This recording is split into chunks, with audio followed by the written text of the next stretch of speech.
காவல்துறைக்கு முழு சுதந்திரம் வழங்கி சமூக விரோதிகளை இரும்புக்கரம் கொண்டு ஒடுக்க வேண்டும் என்று எதிர்க்கட்சித் தலைவர் எடப்பாடி பழனிசாமி வலியுறுத்தியிருக்கிறார்.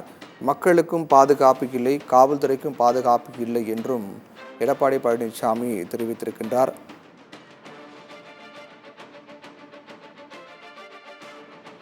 குற்ற செயல்களை பட்டியலிட்டு முதலமைச்சர் ஸ்டாலினுக்கு எடப்பாடி பழனிசாமி இந்த கோரிக்கையில் வலியுறுத்தியிருக்கிறார்.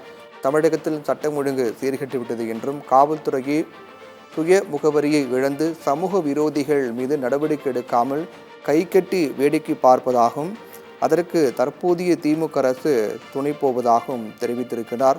காவல்துறை முழு சுதந்திரமாக செயல்பட வேண்டும் என்றும் தெரிவித்திருக்கிறார். அவர் விடுத்திருக்கக்கூடிய அந்த அறிக்கையில் தெரிவிக்கப்பட்டிருக்கிறது. சமூக விரோதிகளை ஒடுக்குவதற்கு காவல்துறை தக்க நடவடிக்கை எடுக்க வேண்டும் என்றும் எடப்பாடி பழனிசாமி வலியுறுத்தி இருக்கின்றார்.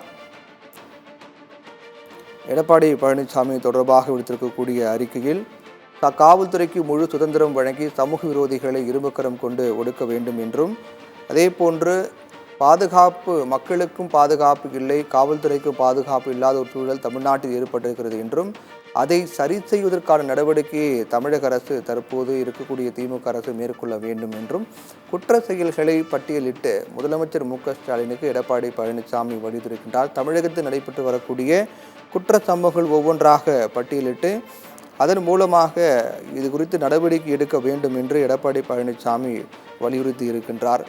தொடர்ந்து தமிழகத்தில் குற்ற சம்பவங்கள் என்பது அதிகரித்து வருகிறது என்றும், அதை தடுக்க காவல்துறை நடவடிக்கை சரியாக போதுமானதாக இல்லை என்றும் தெரிவிக்கப்பட்டிருக்கிறது.